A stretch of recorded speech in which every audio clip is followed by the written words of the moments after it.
Good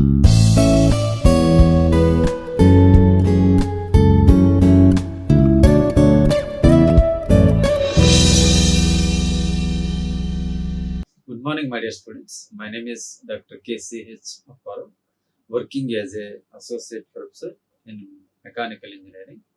So, in previous classes, we covered the sources of energy, different types of fuels, and the energy from air, energy from the water. So, different sources we already explained in previous class. So, in this class, we'll see the importance of thermal power plant. So, what is the importance of the thermal power plants? So, to produce this energy, what type of cycles will be used in this power plants? We'll see one or two cycles, important cycles, will be explained in this class. Okay. So, power plant cycles. So, in which first of all, we'll see the what is power plant. You know that uh, thermal power station. So, power plant, it works on the basic principle that heat is liberated by burning fuel. You know that the chemical energy of the fuel is converted into heat energy. This heat energy is converted into mechanical work. You know this one. So then the mechanical work is converted into electrical energy by the help of the generators. You know that uh, with the fuel burning, with the help of the fuel burning, we can run the boilers. With the help of the boilers, we can convert the water into steam energy, and the steam energy passes through the turbines. So the steam energy runs the turbines. So in this way, just like this chemical energy, this heat energy is converted into mechanical energy. So due to the rotation of this turbine, which is connected to generator, automatically electrical energy will be generated. So this is the process. We know that. Okay. The finally the thermal power plant. So thermal power plant converts the heat energy into electrical energy. First of all, converts the fuel energy, chemical energy to heat to mechanical energy, mechanical work to heat energy. So finally, heat energy converted into electrical energy. So this is the main concept of the thermal power plants. You know this one. So the nuclear power plants also same process. The nuclear power plant is also a thermal power plants, because here also heat is liberated by the reaction of the uh, nuclear reaction of uranium. So by the nuclear reaction, heat will be generated. This heat uh, used to boil the water, to convert the water into steam. The steam energy runs the turbine. Turbine automatically runs the generators, so which is connected to generator. So then the heat energy is converted into electrical energy. This process, you know, this one already discussed in previous classes also. So this one is the because so passing of electrical energy, storing of the electrical energy, or passing of the electrical energy from one place to another place. So it's very easy compared to just storing of energies of heat and something. So always just like we will change the heat energy to electrical energy. So that is the very preferable condition of this one. The conversion of heat energy of fuel into mechanical energy is carried out by employing some thermodynamic power cycles. You know this. There are some types of the power cycles: Carnot cycle, Otto cycle, Diesel cycle, Rankine cycle, and Brighton cycle. So more cycles are there. So in this class, you will see the most probably what is Carnot cycle, what is the importance of the Rankine cycle also. Okay. So internal combustion engines are based on auto cycles, SA engines. In case of combustion engines, just compression engines, uh, diesel cycle will be used. Okay. So the major electricity production, almost 70% is in the world is by steam turbine driven thermal power plants. So mainly thermal power plants. So 70% is of heat energy, or 70% is the electrical production is done by thermal power plants. So there is a lot of importance to know about the thermal power plants. What is the working principle? What type of cycles will be used in the power plants? We'll see. So next, gas turbine uh, by thermal power plants, and combined cycle thermal power plants also. You know that mainly thermal power plants. Okay.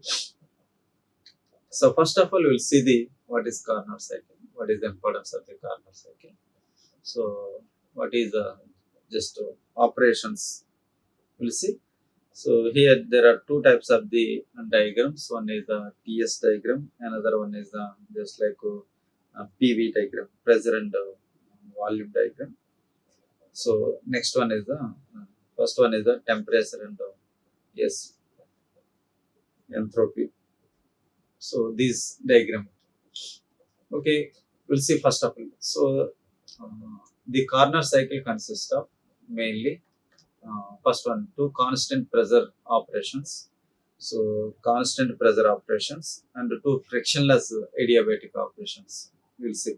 So 4 to 1, it is the constant pressure operation. Next 2 to 3, these are the constant temperature and pressure operations. And 1 to 4, so this one and this one, these are the frictionless adiabatic. Adiabatic is the enthalpy is same, constant. There is no heat generation or internal heat generations or any heat losses also not there. That shows the adiabatic processes. So adiabatic compression and adiabatic expansion here we will see. So 1 to 2, that shows the adiabatic expansion, and 3 to 4 will show we can, so that shows the adiabatic compression. So the first one you will see operation 4 to 1. So it's 4 to 1. So this is 4 to 1. Uh, Boiling of water boiling at a temperature T1. So is heated to form wet steam of dry friction. Excellent. So here just like here we'll see boiling of water. So boiling of water means the conversion of the water into steam to a saturation point. Okay. So here the heat is absorbed. The heat is absorbed, but that heat helpful to change the phase changes of the fluid, just like conversion of water into uh, vapor, saturated vapor or saturated steam. So at temperature T1 and pressure P1. So temperature T1 and the pressure P1, these are the constants. At the to temperature, particular temperature, the water is converted into steam energy. So through boiling process. So that shows the operation 1. So operation 4 to 1. So next one is the operation 1 to 2. Okay. So we'll see 1 to 2 during this operation, steam is expanded isentropically to temperature 2. So and pressure 2. So here temperature changes we can see. So pressure changes also there. Temperature T1 to and T2 will be changed. Pressure P1 to and P2.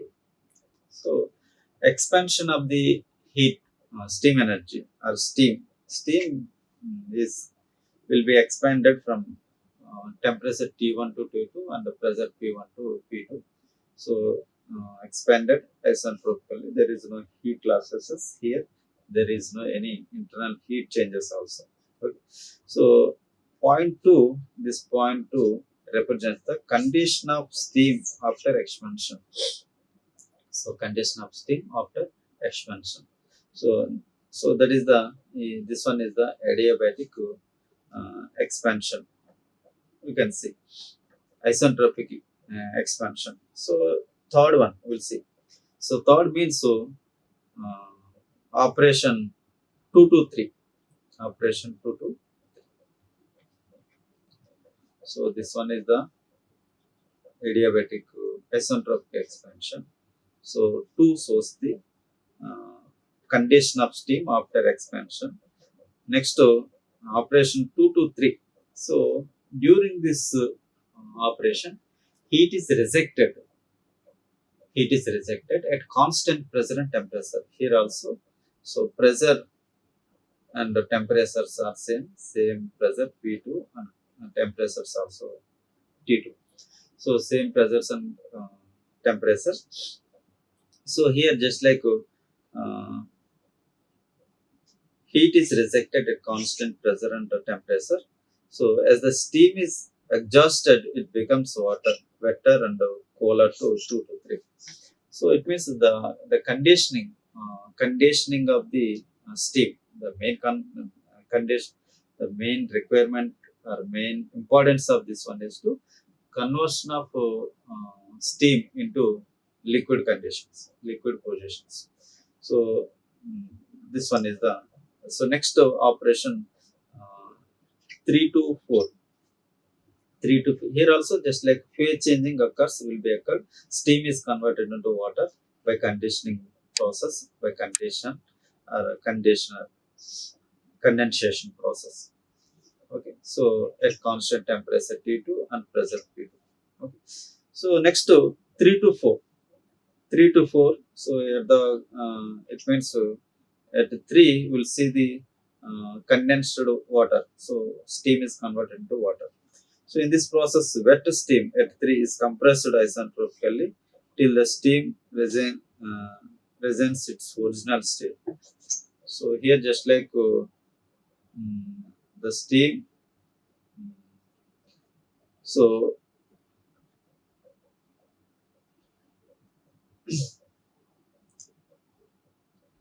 so the steam resigns its original state of the temperature. It means the temperature of steam or water just like will be increased here, just like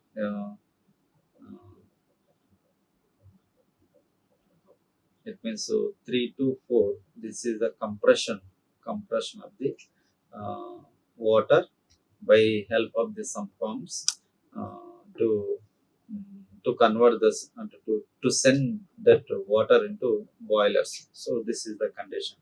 Again, just like if the water is entered into the boiling, automatically again just the water is converted into steam. So same process, same cycle will be uh, generated, will be passed.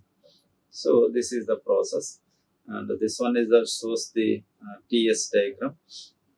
So TS diagram 4 to 1, that is the water is converted into steam. So this one is the 1 to 2, that is the just adiabatic expansion. So this one is the isentropic expansion. This one is the isentropic compression. So you know this one. We can find this just like corner cycle efficiency of the corner cycle. So heat rejected at constant temperature. So this one is the heat supplied at the constant temperature. We'll see. So this is the formula for the heat supplied at constant temperature. That is the T1 into S2 minus S3. So S2 and S3, you know the entropies. So T1 is the temperatures.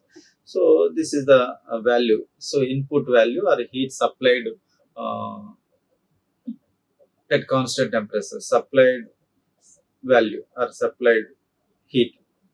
So next to heat rejected at constant temperature T2. So heat rejected constant temperature here T2, here T1. So that is just like 2 to 3, that according to the areas, just the value is equal to T2 into S2 minus S2 minus S3. This one is the S1 minus S4.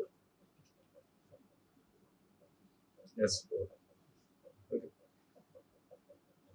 So this is the just like heat rejected value. So then the work done is equal to heat supplied minus heat rejected. Heat supplied is equal to that temperature at constant temperature T1, entropy S2 minus S3 minus constant temperature T2, uh, S2 minus S3. Okay. So you can take like this one. So finally, you can take T1 minus T2 into S2 minus S3. So this is the value. Okay. So this one is the work done. Work done. Now we know that Carnot efficiency is equal to work done by heat supplied. Work done is equal to T1 minus T2 into S2 minus S3 by, so heat input means heat supplied. Supplied heat is equal to T1 into S2 minus S3. Okay, S2 minus S3 will be cancelled. Just to temperature T1 minus T2 by T1. So this is the efficiency of the Carnot cycle. So we can find the efficiency of the Carnot cycle. Next we will see, just like these are the limitations of Carnot cycle also. We'll see. So though um, even though the Carnot cycle is simple thermodynamically and has the highest thermal efficiency according to formula, we know that the highest thermal efficiency for the given values. The given values is equal to temperature T1 and T2. Right? So it is extremely difficult to operate in particular in practice. So practically getting up this efficiency is not possible. So because of the some reasons, we'll see what are the reasons to just like uh, to the difference between the theoretical and the experimental values. Okay, so it is difficult to compress at wet vapor isentropically to saturated steam. So conversion of the water into saturated state. Otherwise compressing wet vapor isentropically to saturated state as required by the process 3. So it is difficult. So conversion of just a compressing of water vapor isentropical to saturation state. So because of that one, we could not, we can't get to practical values, which is which is near to just like a theoretical value. So it is difficult to control the quality of the condensate coming out of the condenser. So that state 3 extremely just like obtained. So at state 3 also condensing or condensation or condenser position. So it is difficult to control the quality of the condensation. So that one also very practically problem is there. So the efficiency of the Carnot cycle is greatly affected by temperature T1. You know that because the efficiency is equal to T1 minus T2 by T1. So this is the formula. So highly influenced by temperature T1 at which heat is transferred to the working fluid. Okay. Since the critical temperature for the steam is only 374 degree Celsius, just like therefore, if the cycle is to be operated in the wet region, the maximum possible temperature is severely it is limited. So because of this one, just like we can't get the good output. Next, the cycle is still more difficult to operate in practice. So with superheated steam, so due to the necessity of supplying the superheat at constant temperature instead of the constant pressure. So this one also just some barrier to get the uh, good efficiency. Okay, practically good output. So these are the limitations of the Carnot cycle. Next one we'll see the Rankine cycle. So this is the one more cycle to run the uh, thermal power plants. So Rankine cycle is the theoretical cycle on which steam turbine works. Okay, the working fluid in Rankine cycle. So maybe water, mercury, uh, low boiling substance or any other. So Rankine cycle is a thermodynamic cycle for the steam power generation. You know this one. So here the core components of the steam power plants are the just like boiler and the turbine, condenser. Next one is the feed pump. Feed pump. So these are the main components. So the basic cycle is shown in the figure. You can observe this one. The ideal cycle comprises the following four processes here also. Here also just like uh, just a boiling, uh, expansion, next to so condensation, compression. So we'll see all these things here also. The first we'll see the steps of 1 to 2, 2 to 3, and the 3 to 4, and the 4 to 1. We'll see. So here just like at the peak point, the critical point, the water is converted to steam. So this is the water. It is completely steam. Okay. So this one is the process. We'll see. First of all, we'll see the 3 to 4. The process of 3 to 4. So 3 to 4. So saturated water from the condenser at state 3 is pumped isentropically. So here the steam is converted into water here by some condensation, by utilizing some energy. Okay. This condensed uh, so this saturated water from the condenser at state 3 is pumped isentropically to the state 4, okay, into the boiler.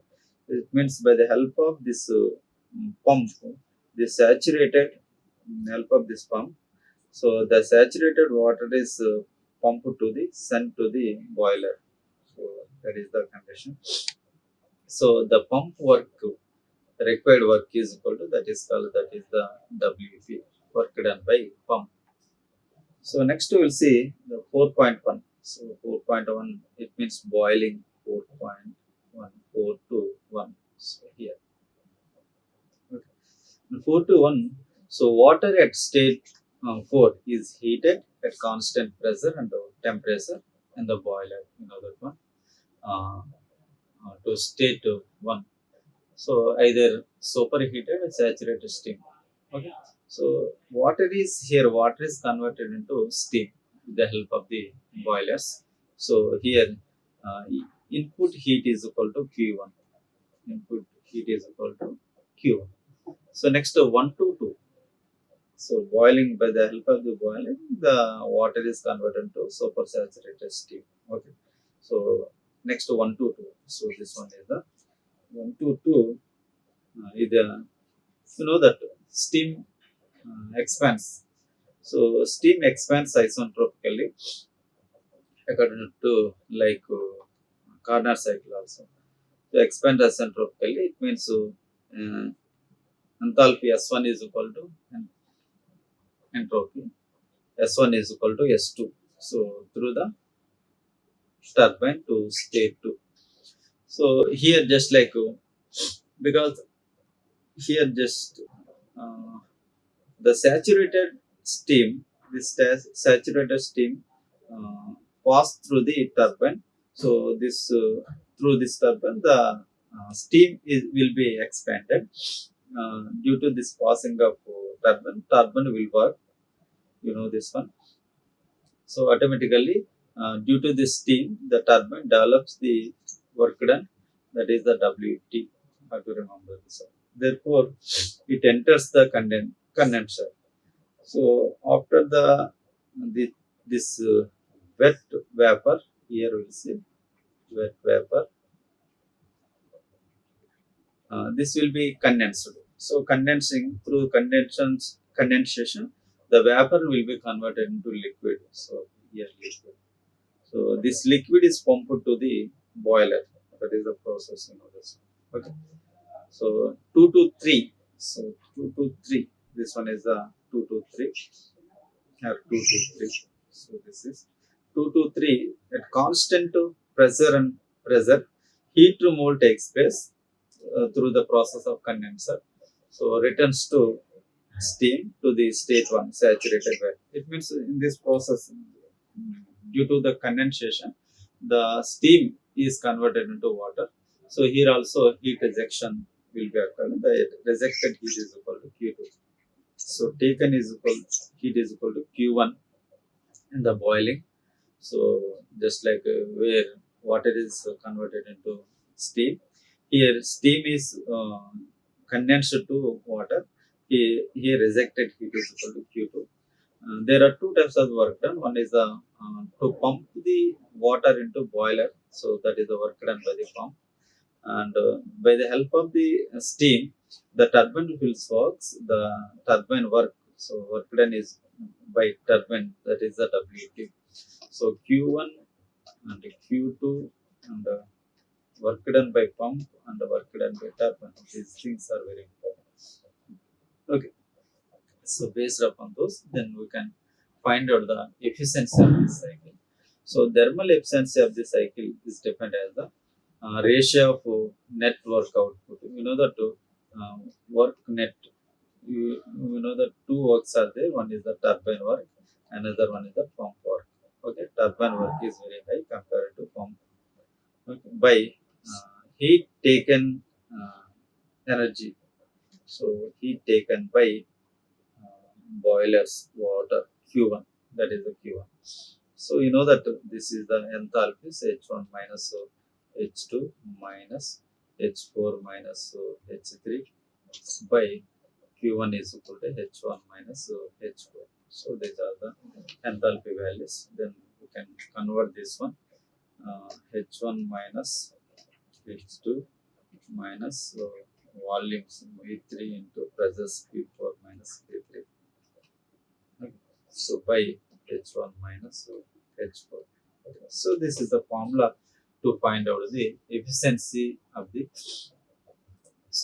cycle by the Rankine cycle. So here we know the H is the enthalpy, V is the specific volume.